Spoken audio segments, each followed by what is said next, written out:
Hello again, everyone. This is Nurse Mo, and welcome back to the Straight A Nursing Podcast. This is episode 180, and today we're diving into the nursing care of burns. So if you need a primer on burns and the foundations of that, I want you to go and check out episode 149 and then come back to this one, okay? Alrighty, so before we dive into talking about the nursing care of patients with burns, I do want to take a minute and do our listener shout out. So this listener shout out goes out to Felicia. So Felicia says, I love your podcast so much. I'm a nursing student and listen to dreadful lectures all day, and I get so excited to end lecture and listen to you. Your voice is so calm, soothing, and passionate. Okay, she says, that sounds weird, but it makes a difference. I have learned so much and always look forward to more. Thank you again for helping me get through nursing school. You're a lifesaver. I have recommended you to all my fellow students. Thank you so much, Felicia. I hear you. I've sat through many dreadful lectures myself, and your kind words really made my day. So thank you so much, and thank you for sharing the podcast with your friends. I hope you're doing well, and I can't wait to get an email from you when you have got your license. So make sure you do that. So again, today's topic is about the nursing care of burns, and go back to episode 149 if you want kind of an introduction to burns before you dive into this. So the first thing that we're going to talk about here is the pathophysiology of burn injury. So a really important concept that you need to understand with burns is that the damage and the severity of that damage depends on the duration of exposure and the temperature that it was exposed to. Anytime you get into temperatures above 44 degrees Celsius, that's going to cause cells to die. And cellular damage, cellular death is going to continue until that heat source is removed or the individual is removed from the heat source and the tissue is cooled to normal levels. Now, there are 3 zones of burn injury: the zone of coagulation, the zone of stasis, and the zone of hyperemia. So that zone of coagulation is that area with the maximum damage. The tissue loss here is permanent, irreversible. You're not getting that tissue back. Now, the zone of stasis, this surrounds that coagulation zone. And this zone, the zone of stasis, is characterized by decreased tissue perfusion. So it is possible to save this tissue with prompt treatment. If we can get the tissue perfused, then this tissue could be salvageable. Now, if there are complications, like if the patient develops an infection, maybe they're hypotensive, which would definitely affect tissue perfusion. And if there's edema, especially severe edema, all of these can potentiate the problems, and this tissue may not be salvageable. So you really want to avoid complications. And then the zone of hyperemia, this is that outermost area of the injury where tissue has definitely more perfusion. And unless the patient has a very severe complication like prolonged hypoperfusion or severe sepsis, this tissue is likely going to recover. So we've looked at what's going on at the tissues. Let's talk about the body's systemic response to this burn injury. So in addition to that tissue death that's going on, one of the most significant factors in burn injury is the shifting of fluid. So when that tissue is burned, capillaries become more permeable. So the capillaries are damaged, right? They're going to become more permeable, allowing fluid to seep out of the intravascular space into the surrounding interstitial tissues. Additionally, that sodium-potassium pump, that mechanism fails. And when that mechanism fails, sodium is then able to enter the cell. And what happens when sodium enters. It brings water with it. So then we get intercellular edema on top of that. So the overall effect are massive fluid shifts. And what's happening again is fluid is going from the intravascular space, the blood vessel space itself, into the interstitial and intercellular spaces. So if you're at all fuzzy on this concept of fluid shifting and third spacing, I want you to go to the website and read the article about third spacing. So if you just do a search, it will definitely come up for you. But the short version is that when fluid leaves the intravascular space where it's inside the blood vessels and goes and sits in the interstitial tissues or sits inside of a cell, it's not contributing to the patient's hemodynamics. It's not contributing to cardiac output. It's not a part of the patient's blood pressure maintenance. It is not physiologically active, is what we say. So as you can imagine, having all this fluid leave the intravascular space can very drastically and very negatively affect that patient's hemodynamic balance. So the patient has hypovolemia, okay? So hypovolemia intravascularly, and that's compounded also by increased insensible water loss because the patient is going to lose water through that wound. It can be up to 10 times more than what it normally is. And what we end up with is patients with significant burn injury can be severely hypotensive due to fluid shifts and fluid losses. So what does the body do when it has this tremendous insult from a significant burn injury? Well, initially, the body loves to try to keep things going as long as it can. So it's going to work very hard to keep key organs alive. And it will do this by shunting blood toward the two most important organs. Can you guess what those might be? It's going to be the brain and the heart. And when we shunt blood towards those two organs, we get diminished blood flow to other organs in the body. And that can lead to organ dysfunction and, in severe cases, even organ failure. And in really severe cases, multi-system organ failure. Additionally, cytokines and other inflammatory mediators are released from the site of the injury, and this has systemic effects as well. So, for example, some of the things that might happen system-wide are in the renal system, hypoperfusion and the breakdown of myoglobin lead to acute renal failure. In the GI system, the patient could have ileus, splanchnic hypoperfusion, dilated bowel, all kinds of things. We'll talk about that a little bit more. Cardiovascular, the heart would have decreased contractility. If it's not getting enough oxygen, if it's going through this massive inflammatory systemic response, you're going to have decreased contractility and reduced cardiac output. In the respiratory system, those inflammatory mediators can cause bronchoconstriction, and patients with burn injury can also develop ARDS. In the immune system, there is a non-specific downregulation of the immune response, putting these patients at super high risk for infection. And then a general thing that I found really interesting is that the basal metabolic rate can increase by up to 3 times its baseline. So these patients' metabolic demands are ramped way up in severe burn injury.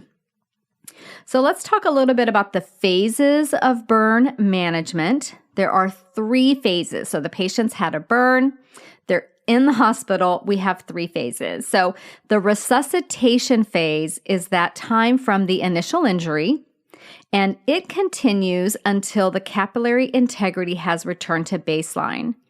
And when that capillary integrity is back to normal, it's no longer leaking that fluid into the interstitial space. So we don't have that edema happening, okay? So resuscitation phase is the time from the initial injury and continues until capillary integrity has returned to baseline and the fluid losses that the patient is having have been restored. And then the patient will go through something called spontaneous diuresis. And this is the signal that the capillary membrane, again, has retained its integrity and is no longer leaking that fluid into the interstitial space. So the fluid is back in the intravascular space, and the patient starts basically peeing it out, diuresing. Then we have the acute phase, and this is the time from that diuresis onset until the burn wound is closed. And this can be a very long time.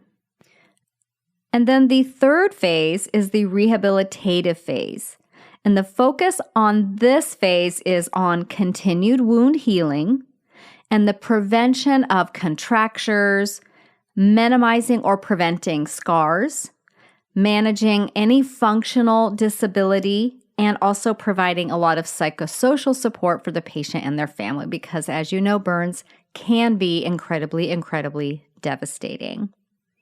So one of the things I want to talk about before we kind of get into the nitty-gritty of caring for a patient with a burn is, let's say you are the flight critical care nurse and you've been called out to a burn. And the question is, will this patient go to a burn center? Or maybe you're the nurse in the ER and a patient comes in and you have to quickly decide, does this patient warrant referral to a burn center? So there's actually some criteria around this. And the reason you want to get them to a burn center if they meet criteria is because those places are set up to take care of patients with burns. And you definitely want them to get to the place where they need to be for the best possible care. So there is a great website called AmeriBurn, AmeriBurn, and they list out all of the criteria because there's quite a few. But if you could go to that website, AmeriBurn, and I'll put a link to it in the episode notes for you, you'll see all that criteria listed out. So an example of a patient that would meet burn center referral criteria are patients who have third-degree burns of any size, partial thickness burns greater than 10% total body surface area, or burns to major joints, to the face, the hands, the feet, the perineum, or genitalia. And again, there's several more criteria, so I want you to go check out that website if you're at all interested in seeing what patients would warrant referral to a burn center. Okay, so now we're going to care for our patient who has a burn. So initially, that first 24 to 36 hours are really, really critical in managing the patient who has a burn injury. In addition to, determining the size of the burn, the depth of the burn, all of that, it's also important to determine if the burn is due to thermal, electrical, or chemical sources. So because different types of burns will have different types of complications, different kinds of implications, you want to know, was this thermal, was this electrical, or was this chemical? You also want to be sure to remove anything that is potentially constricting before that edema sets in. So watches, bracelets, rings, anything that could be constricting on the patient, on an extremity, anywhere on their body, get it off. That would be an excellent test question, you guys. You're also managing the airway. Probably one of the very first things that you're going to be doing for a patient who comes in burned is managing the airway. I want you to be very, very suspicious that airway involvement has occurred if the patient has any burns to their face or if they were inside an enclosed space. I would say face and neck, they could have definitely breathed in some smoke or toxic products. And if the individual was in an enclosed space, be very suspicious that the airway has been compromised. But you will always assess and you will always protect the airway in all of your patients until you are confident that it is stabilized. Providing oxygen is also a really important component when you're working with your burn injury patients. So carbon monoxide poisoning is a very key contributor to patient mortality in burn injury. So what you'll likely see is the MD ordering a carboxyhemoglobin level and supplemental oxygen at 100% FiO2. Recall that carbon monoxide binds very, very strongly to that iron ion in heme. I believe the affinity that it has for that ion is about 240 times stronger than oxygen has. So it gets on there and it hangs on really, really tight. So providing that high flow supplemental oxygen at 100% FiO2 helps to shorten how long carbon monoxide can hold onto that ion. And then once the patient is no longer exposed to carbon monoxide, then we start replacing it with oxygen and the patient gets past that carbon monoxide poisoning component. But that would be a key reason for that oxygen supplementation. Also, if the airway is involved, you're going to be giving oxygen to anyone who's in any kind of respiratory distress. You also want to manage the patient's respirations and assess them very carefully. This will be on your test. So if you drifted away, come back to me. This will be on your test. Circumferential burns can have a constricting or tourniquet-like effect on the body. So what do you think would happen if that circumferential burn, a burn that went all the way around, was on the torso? That could have a very constricting effect on the patient's ability to take nice deep breaths, right? Especially when those burns are full thickness burns circling the chest wall, compliance will be decreased. And again, respirations are shallow. So you're going to be monitoring the patient for those shallow, constricted respirations, probably also breathing fast to kind of make up for the fact that they can't take a deep breath, probably also hypoxic. So you want to be checking those oxygen levels. Many patients with circumferential burns to the chest wall will need to be intubated and receive mechanical ventilation. Additionally, the patient who has that circumferential burn, who has that decreased chest wall compliance, could get an escarotomy, and that is basically surgical incisions through that eschar, that burned tissue, down into that subcutaneous layer that allows for greater chest wall compliance, more ease of respirations. Another key factor in taking care of these patients with burn injury is fluid replacement. So again, those fluid shifts can be very, very detrimental for your patient. Again, we talked about this earlier. Your capillaries are going to get more leaky. The fluid is going to seep into the interstitial space. The sodium-potassium mechanism, that pump, is failed.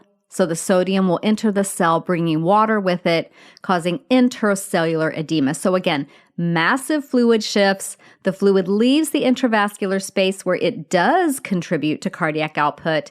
And now the patient is hypovolemic, has reduced cardiac output, reduced tissue perfusion. They're hypotensive. So we're going to replace their fluids. The Parkland formula is the most widely used calculation to determine the volume of fluid that each patient requires. This would also be a great test question for you guys. In order to use the Parkland formula, you need a couple of things. You need the patient's body weight in kilograms and the percent of total body surface area. So for adults, that calculation will be 4 mils of fluid multiplied by the percent of total body surface area, and this is excluding first-degree burns, multiplied by their body weight in kilograms. And that gives you a total amount of fluid that this individual will need. So let's say you have a patient who has a 25% total body surface area burn, that is anything above a first-degree burn, and they weigh 50 kilograms. They will get a total, so you take 4 times 25 times 50, and you get a total of 5,000 mils, which is 5 liters. And we don't just give this 5 liters all at once. We want to be very careful and judicious with how we do that. So 50% of that fluid is given over the first 8 hours. And then the remaining 50% is given over the next 16 hours. So the total fluid volume replacement of 5 liters will take 24 hours to do. This would be an excellent test question to ask you, how many mils per hour will the patient get in the first 8 hours? And then how many mils per hour will they get in the 16 hours following? That would be an excellent question. So maybe do a little bit of practice around those, you guys. All right, so the goal with this fluid replacement is to counteract the fluid shifts that the patient is having. We're correcting intravascular hypovolemia and improving cardiac output. And of course, with that, we get improved end organ perfusion. So the most commonly used fluid that you will see for the purpose of resuscitating burn patients is lactated ringers. And the reason for that is because the components in lactated ringers more closely resemble that extracellular fluid. Okay, so we talked about the fluids. That's a big one. Anytime you talk fluid replacement or the patient has fluid shifts, I hope your mind is also going to, I bet there's electrolyte issues here as well. And yes, the patient with burn injury is at high risk for mainly sodium and potassium imbalances. And this occurs throughout the resuscitation and the acute phase. So in the resuscitation phase, I want you to be very careful that you're monitoring your patient for hyperkalemia. And why do you think they'd be at risk for hyperkalemia in that resuscitation phase? Remember that potassium loves to live inside the cell. So when cells are destroyed, when they die, they break open. The potassium that was inside the cell is released. That puts the patient for high risk for hyperkalemia. Additionally, we have renal impairment, and that's going to contribute to hyperkalemia because the kidneys are not excreting it properly, and we have acid-base imbalance. When you have acid-base imbalances, you often have electrolyte imbalances as well. And in general, the imbalance of this hyperkalemia is typically resolved as that acid-base balance is restored. Then we also want to be monitoring for hypokalemia in that resuscitation phase due to the fluid, due to hemodilution, and also due to fluid and electrolyte losses that are coming out through the wound itself. So if the patient is hypokalemic, we deal with that by replacing potassium. So hypokalemia in the acute phase, so the resuscitation phase is over, we're now in the acute phase.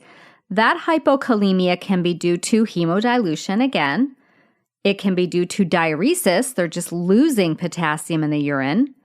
The patient may have NG tube suctioning. We can lose potassium that way. They may be vomiting, have diarrhea. And again, as the acid-base balance improves, there are potassium shifts. So the potassium can actually go too far the other way and be hypokalemic. The patient could get hypokalemic even due to long sessions of hydrotherapy. And of course, you're addressing the underlying cause, trying to determine what's causing the hypokalemia, addressing that if you can, and replacing potassium as needed. What about sodium? So hyponatremia commonly occurs in the resuscitation phase due to that third spacing of fluid. Also, fluid and electrolyte losses, again, through the wound itself. The patient could be vomiting, have diarrhea, that NG tube suctioning. All of those things can also affect sodium balance. And if hypotonic solutions were used, that can cause hyponatremia. Treatment involves, of course, as always, when we can, we address the underlying cause, may include IV replacement of sodium if needed. And then in the acute phase, the hyponatremia is typically due to continued losses through the wound. Can also be due to those long hydrotherapy sessions, hemodilution, and diuresis. As that fluid shifts back into the intravascular space, the patient's going to diurese. They could lose sodium in that way. In addition to doing things like limiting the hydrotherapy sessions, mainly the key intervention in the acute phase for hyponatremia, typically all they need to do is limit free water intake, meaning the patient's not going to be drinking plain water. I mean, they will, but they'll be limiting that. The patient will be on what's called fluid restriction, and that is generally enough to correct a mild hyponatremia. Okay? All right, so that was a lot about electrolyte imbalance. What about cardiac function and hemodynamics? So patients who have extensive burn injury should definitely be on continuous ECG monitoring. You will also be watching the patient for any signs of hemodynamic compromise. And I know we talked about the patient being hypovolemic. You're also watching for fluid volume overload. The massive third spacing that occurs, yes, the patient does lose fluid volume from the intravascular space, but we talked about that fluid going somewhere, right?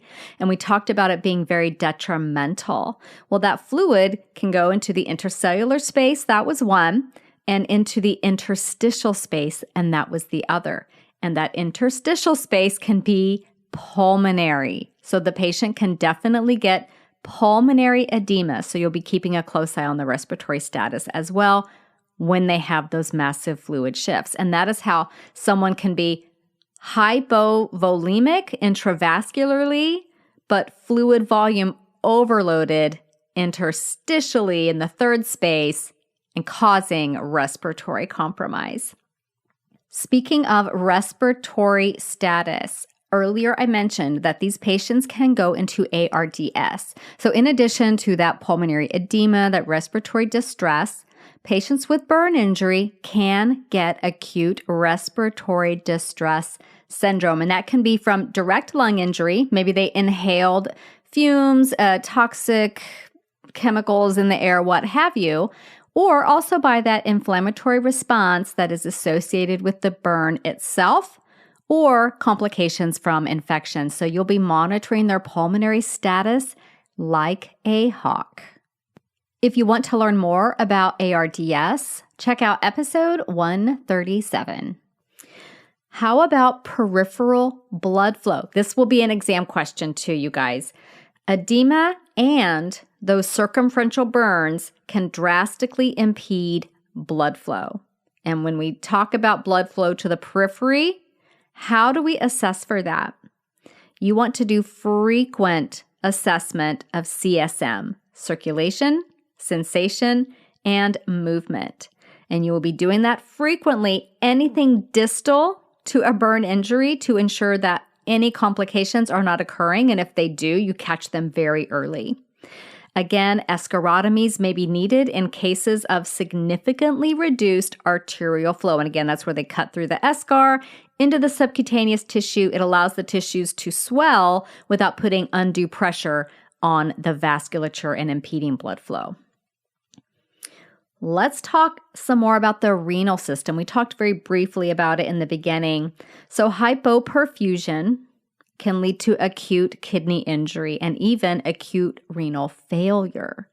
So patients with burns above about 15% total body surface area should definitely have an indwelling urinary catheter in place so that you can do that very careful monitoring of their urine output. Recall that a goal urine output for an adult is 0.5 to 1 milligram per kilogram per hour.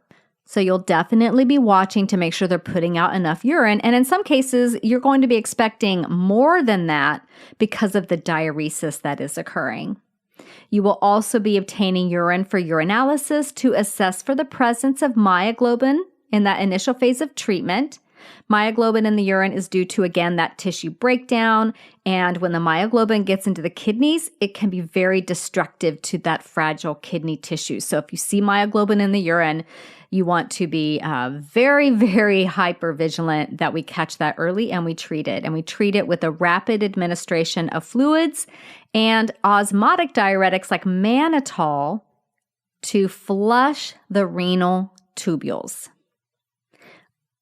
And then we want to make sure that we're monitoring the renal system in an ongoing way. So that ongoing renal system monitoring includes BUN and creatinine. We'll be getting those labs and assessing those probably daily, maybe more often than daily. Urinalysis will be done to assess for urine glucose, to assess for urine sodium levels. If the patient has an indwelling urinary catheter, and there's a very good chance that they might, they're at high risk for infection. So any suspicious urine, cloudiness, foul smelling, fever, other signs of infection will necessitate the patient getting a urinalysis to determine if they have a UTI. With the GI system, I mentioned this briefly, gastric dilation can occur due to a paralytic ileus. So you're going to be listening to your patient's bowel sounds in that very initial phase, maybe as often as hourly or every 2 hours, and then probably more like every 4 hours or so throughout the resuscitation phase. Of course, always follow your preceptor or unit, your facility's protocol on that. If an ileus is detected, these patients will get a nasogastric tube most likely. This will be utilized for gastric decompression and to prevent aspiration, as well as for feeding. So burn injury patients will also receive what we call GI prophylaxis. So if you hear the pharmacist talking about GI prophylaxis, what they're talking about is the prevention of a gastric ulcer. And burn patients are very high risk for the formation of gastric ulcers. And this typically involves an H2 receptor blocker such as famotidine or pantoprazole, which is a proton pump inhibitor, or sucralfate. Additionally, it's recommended that these patients get enteral nutrition as soon as possible. Enteral nutrition, again, feeding coming in through that enteral route, through that NG tube, or maybe it's an OG tube if the patient is intubated. If the patient is intubated, we don't put the nasogastric tube in through the nose. We put it in through the mouth, through the oral cavity, so it becomes an OG tube. And so you might hear NG tube, you might hear OG tube. It's all landing in the G, in the gastric area. So we want to initiate enteral nutrition through the NG tube, the OG tube, as soon as possible to protect that gastric mucosa, also to maintain gut motility. And remember, these patients have super high metabolic demands. We need to meet those metabolic demands. Okay, let's talk a little bit about immunity. Patients with burns, we talked about this a little bit earlier, are at very high risk for infection, with sepsis and multi-system organ failure being the leading causes of death after that initial resuscitation period has passed. So obviously the wound itself is the most common source of infection because basically there's zero tissue integrity there, zero normal protective mechanisms in place. The patient's own bacterial flora can get in there and cause a bloodstream system-wide infection. So you have to take very, very careful care of that wound, ensuring always keeping the patient very clean, always using your PPE. Your hand hygiene is massively, massively important. Some facilities may do routine, frequent wound cultures to assess for any infection, catching it as early as possible, and you will be inspecting these wounds at least daily, okay? All right, speaking of wounds, it goes without saying that burns require, very complex, very specialized wound care. The basic principles of standard wound care apply. The goal in most cases, I would say, of keeping that wound moist and free from infection. Now, this gets deep. There's a lot we could talk about burn wound care all day, so maybe we'll do that in a future episode. But just know, Infection control is one of your key patient safety interventions when it comes to burn patients. Another issue that burn patients face is inability to regulate body temperature. They've lost a huge part of one of their biggest organs of their body, and they lose body heat through those wounds. So they're at high risk for hypothermia. So, these burn units are kept very, very warm just in general. You can also use warming blankets with these patients, fluid warmers so that any fluids instilled into the patient are not cold, they're actually warmed, and lamps. All of these things may be utilized to maintain a body temp of 99.6 to 101 degrees Fahrenheit. That's a core body temperature. So if your patient has a Foley catheter, you want to make sure that they're getting the Foley catheter inserted that has a temperature probe on it. You can get core body temperature in other ways, but that way is just super convenient and very, very accurate. Okay, let's talk about pain management. One of the very, very key factors in treating patients with burn is managing the severe pain that they have. Many patients will be on continuous opioid medication like a fentanyl infusion, a morphine infusion, possibly also IV anxiolytics like midazolam. And as that tissue and that skin heals, like if they get a skin graft and it's healing and the tissue is healing, itching can be really, really problematic and troublesome for the patient. So an antihistamine may be used for that as well. Okay, let's just touch very briefly on the rehabilitation phase. So again, the key mainstays in this phase are addressing the emotional scars as well as the physical ones and the long-term healing of that wound. For some patients, the rehabilitation phase can last years. And some key things that you'll be working with these patients on during this phase are addressing impaired mobility, joint involvement, contractures, things like that can drastically affect their mobility. You want to increase independence with their ADLs as much as you can, and of course, always supporting the patient and the family psychologically. Okay, who wants to do a little bit of pod quizzing before we close this one out? Okay, I know you guys love these. So if you like this pod quiz format, I want you to check out Study Sesh. I'm going to link to that in the episode notes. It's basically my private podcast that is 90% pod quizzes. So if this helps you review, retain, and learn information and do it in a way that helps you free yourself from your desk, highly recommend that you check it out. Okay, so how pod quizzing works, if you're new to it, is I'm going to ask a question, pause for a minute to give you time to answer, and then tell you the answer. It's pod quizzing. Okay, ready? Which zone is this? It is the zone surrounding that initial maximum damage area. The tissue in this area has decreased perfusion but is salvageable provided there are no complications.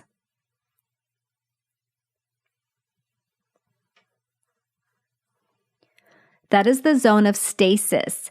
And then what was the name of the zone with the maximum damage?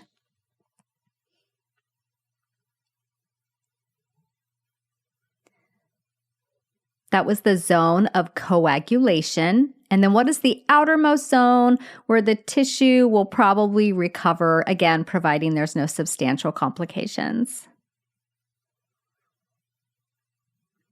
That is the zone of hyperemia. Very, very good. Let's talk a little bit about the resuscitation phase. It is the time from the initial injury until what?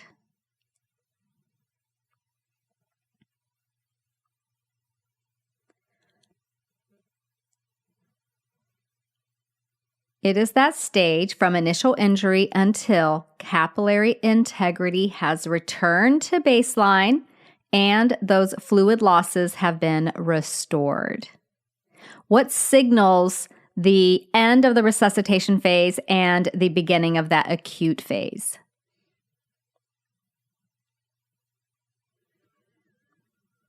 That diuresis onset, when the patient starts spontaneously diuresing.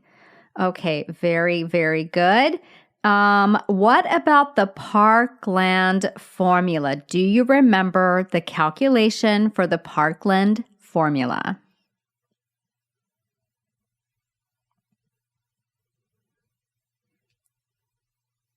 So for an adult, the formula is 4 mils of fluid multiplied by the percent of total body surface area multiplied by the patient's body weight in kilograms. Very good.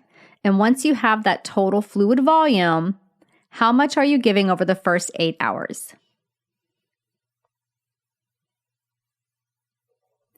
50%. And then what about the remaining 16 hours? The other 50%. What is a normal goal urine output per hour for an adult?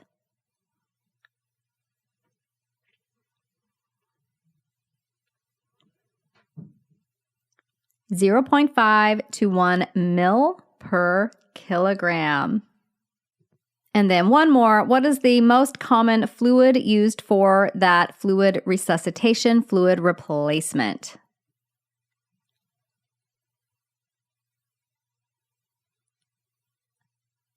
Lactated ringers. Very good. Again, if you like just this little way of quizzing, I want you to check out Study Sesh. We have entire episodes where it's just me quizzing you on all kinds of topics, mostly related to med surg. There's some pharmacology, there's pediatrics, there's a whole bunch of things. I will put the link in the show notes so you can go check it out and see what is included. There's also some other types of lessons, some drills, some case studies, things like that. Mostly, though, it's pod quizzes. So I hope to see you over there at Study Sesh. So there you have it, you guys. Your kind of brief, maybe not so brief introduction to burn nursing. It's fascinating. It's highly complex. There's so much more that goes on with taking care of these patients, but that's like a general overview that should help you pretty well for your nursing school exams. If you get a chance to do clinical hours like a preceptorship or anything in a burn unit, and you are at all interested in this field, I would say definitely, absolutely go for it. If you can handle the heat, okay? If you cannot stand being warm because the room is warm, you're wearing a lot of PPE as well on top of that. It can be physically uncomfortable if you're not used to a warm environment. I'm just going to put that out there, but highly worth it. Very rewarding, complex. You're helping people who so very much need it. And maybe we'll get a burn nurse on here to talk about their job. That would be cool. I will work on that, you guys. So again, if you want to learn more about the basics of burns, how to calculate total body surface area, for example, we talk about that in episode 149. So I want you to go and check that out. And then if you're listening to this when it comes out, next week is American Thanksgiving, so pre-Happy Thanksgiving. I do have an episode coming out on Thursday, as always, so maybe I'll be talking to you then as well. And then if you've had your eye on Crucial Concepts Bootcamp, it does go on sale on Black Friday, so be on the lookout for information about that. And I will see you back here next week on Thanksgiving, if you're listening in real time, to talk about another one of the secrets of successful nursing students. We're doing this whole series on this. I will be sharing secret number 2 with you next week. See you then. Bye for now. This podcast is brought to you by Straight A Nursing.